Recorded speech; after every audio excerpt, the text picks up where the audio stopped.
When it comes to Aldon Smith, we can talk about 19.5 sacks. We could talk about his generational talent.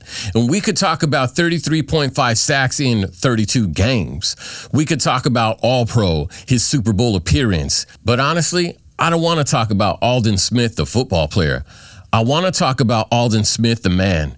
Because football was not the hardest battle that Aldon Smith ever fought. Now, other podcasts can tell you about his sack record, but today, I want to talk about something bigger. Let's talk about the most important part of his story, because recovery isn't just a straight line. Sometimes people fall, sometimes people relapse, and sometimes they lose everything.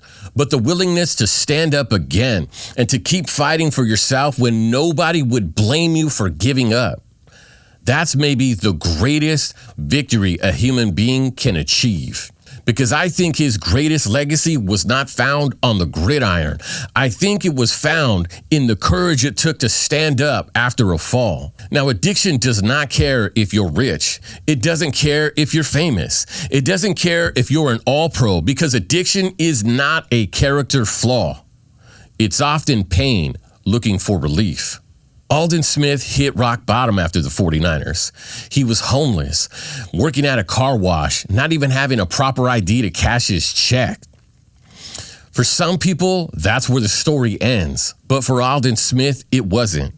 Because recovery isn't about not falling.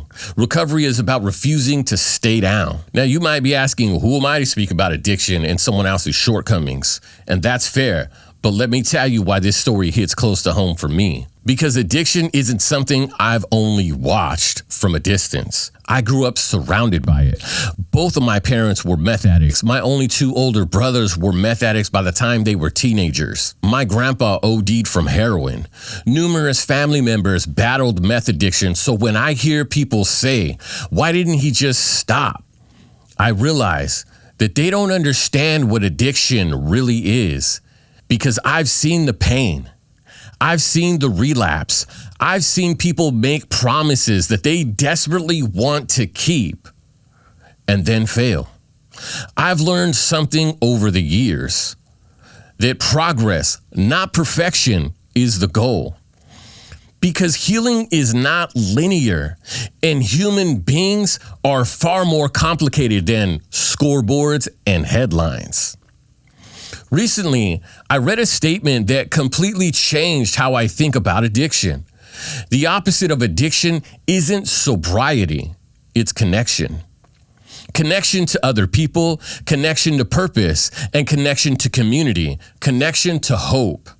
And maybe that's why one of the most beautiful chapters of Aldon Smith's life wasn't his rookie season. It was when he started mentoring others. Because wounded people often become healers. And perhaps the greatest gift that we can give another human is to tell them, you are not alone. We live in a culture that celebrates perfection. But perfection, let's be honest, it's a terrible standard to live by. Because none of us are perfect. We all have things that we fight. We all carry scars. We all have chapters we'd rather forget. And maybe that's why Aldon Smith's story matters. Not because he had a perfect ending, but because he kept on fighting. He got back up. He sought help. He mentored young players. He turned his pain into service. And in a world obsessed with trophies and statistics, I think that is a legacy worth honoring. So today, I don't want to remember Aldon Smith for 19.5 sacks. I want to remember a man who had the courage to face his demons publicly. A man who refused to let his worst moments define his entire life. A man who showed us that recovery is not perfection. It is persistence.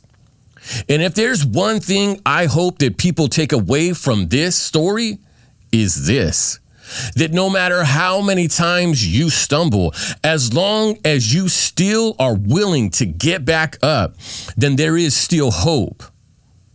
So rest easy, Aldon Smith, and thank you for reminding us that some victories are bigger than football.